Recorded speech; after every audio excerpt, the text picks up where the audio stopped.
বাংলাদেশের প্রধানমন্ত্রী শেখ হাসিনার পদত্যাগের পরও অশান্তি রয়েছে বাংলাদেশ জুড়ে, যার ফলে এখনও কড়াকড়ি নিরাপত্তা দেখা দিচ্ছে ভারত বাংলাদেশ সীমান্তবর্তী এলাকায়। ভারত বাংলাদেশ সীমান্তের মালদার মহদীপুর আন্তর্জাতিক স্থলবন্দরে সেই চিত্র ধরা পড়ল আজও।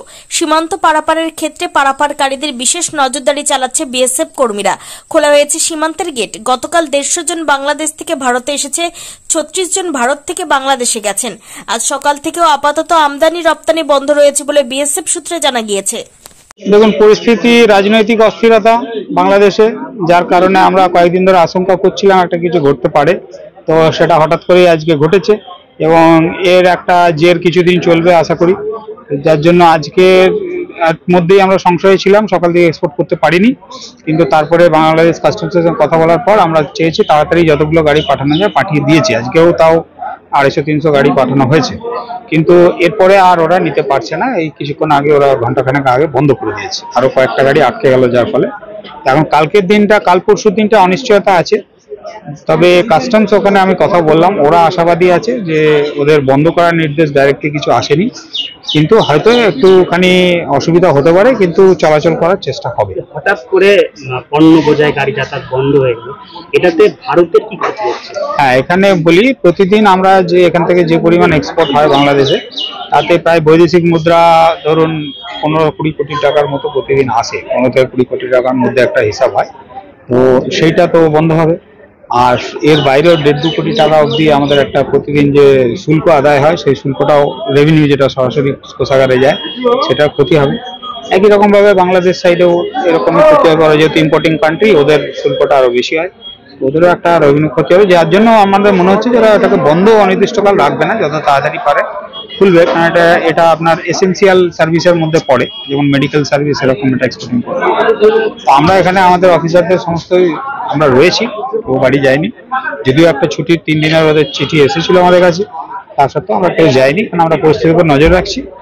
আর আমরা চেষ্টা করছি আমাদের যে এক্সপোর্টার আছে, তাদের যে লরি গেছে, তাদের যে ড্রাইভার ইত্যাদি আছে, তারা যেন সুস্থভাবে ফিরে আসতে পারে, সেই ব্যাপারে আমরা যোগাযোগ রেখেছি।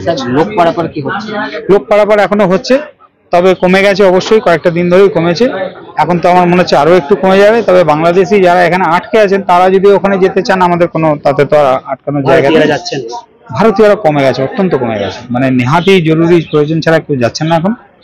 মূলত বাংলাদেশি যারা এখানে ট্রিটমেন্ট এর জন্য আসেন, তারা ফিরছেন।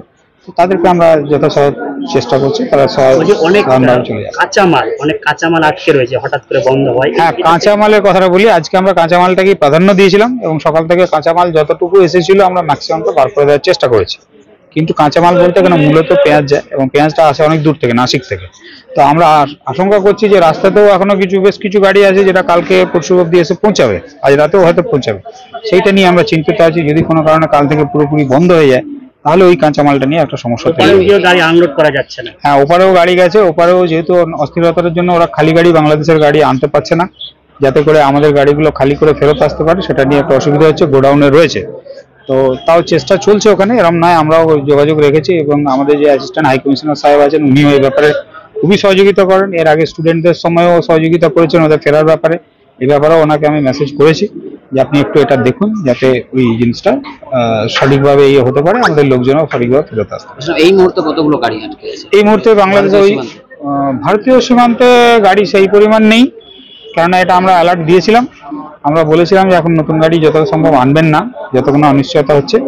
তো পাথরের গাড়ি থাকে, কিন্তু পাথরের গাড়ি কয়েকদিন আটকে থাকলেও খুব যে অসুবিধা হয় তা নয়। আমরা ওই পেঁয়াজ জাতীয় পচনশীল বস্তুগুলোকে আমরা বলেছিলাম যে অ্যাভয়েড করুন, কেন ওটা ক্ষতির সম্মুখীন হতে পারে। পেঁয়াজের গাড়ি আটকে কিছু আছে, লাস্ট কিছু, খুব বেশি নেই, কিন্তু কিছু আছে। আপনার নাম? আমি এখানের যে শুল্ক বিভাগের এই পোর্টের অধিকর্তা, আমার নাম দেশদুলাল চ্যাটার্জি, আমি সুপারিনটেন্ডেন্ট অ্যাডমিন হিসেবে এখানে কাজ করছি। Bureau report, news for Bengal. This channel does not promote or encourage any illegal activities. All contents provided by this channel is meant for educational purpose only.